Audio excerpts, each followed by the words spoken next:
Ese imyizerere mu Rwanda ihagaze gute? Imibare ivuga iki ku bijyanye n'imyizerere? Amadini ari mu Rwanda arangana iki? Abakristo cyangwa abasilamu barimo barangana iki? Baherereye mu bihe bice by'u Rwanda? Ibyo ni ibibazo nibajije nawe ushobora kwibaza, hanyuma rero reka tubivugeho ubashe gusobanukirwa nanjye mbashe gusobanukirwa, tumenye ngo se umuntu utagera aho abarizwa mu idini cyangwa itorero afite ikibazo, ni icyaha bari gukora. Ngwino rero niba utarakora subscribe uyikore usangize n'abandi kugira ngo tubashe kungurana ibitekerezo. Evangeliste Salome Iradukunda nguhaye ikaze. Bavandimwe rero reka tubiganire aho twibaze ngo imyizerere ihagaze ite mu Rwanda. Ikintu cya mbere cyangwa ikibazo cya mbere nibaza, ese mu Rwanda abantu bemera Imana ni bangahe? Bayemera mu buhe buryo? Bayemera baherereye? Mu Rwanda abemera Imana ni benshi cyane. Imibare yo mu bushakashatsi bwa 2022 igaragaza ko abarenga 92% by'abanyarwanda bemera Imana kandi bafite aho babarizwa mu idini runaka.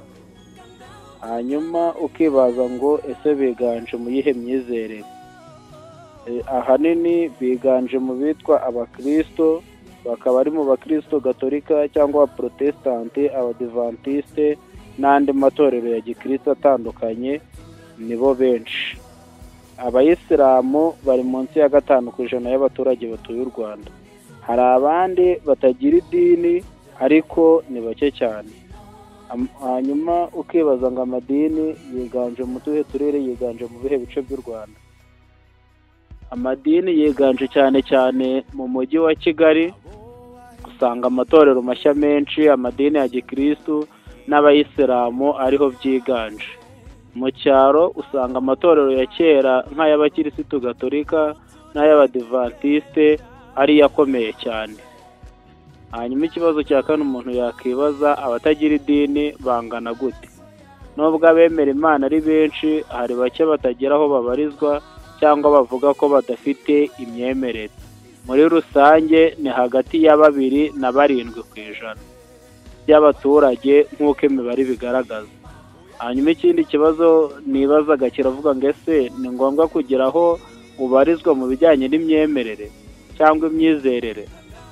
Ku rwego rw'amategeko si ngombwa, ufite uburenganzira bwo kwemera cyangwa kutemera, ariko mu rwego rw'iyobokamana ni ngombwa kugira aho ubarizwa kugira ngo ukure mu kwizera, usangire n'abandi, wubake ubuzima bw'umwuka cyangwa ubusabane bwawe n'Imana.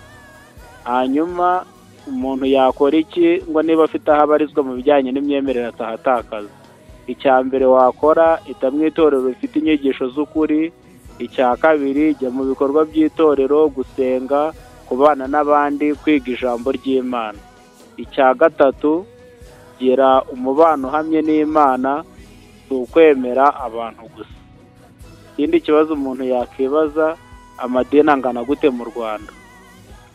Hariho amadini menshi cyane arimo ay'abakristo gatolika, abaprotestanti, pantekote n'amatorero yigenga, ay'abasilamu n'andi mato atandukanye, ndetse n'ay'imyemerere gakondo. Hanyuma ukibaza ngo yiganje he cyane? I Kigali no mu yindi mijyi amatorero mashya ariyongera cyane. Mu byaro usanga amadini akomeye afite amateka arimo ay'abagatolika, ay'abadivantiste akiri ku isonga. Bavandimwe, imyizerere imwe n'imwe ni imwe mu bigize kuba uri umunyarwanda, kubera ko uyu munsi twavugaga imyizerere uko ihagaze mu Rwanda. Niba wemera Imana, gira aho ubarizwa.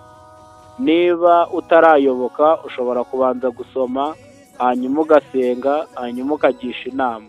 Imana ikunda buri wese kandi irashaka ko tumenya ukuri.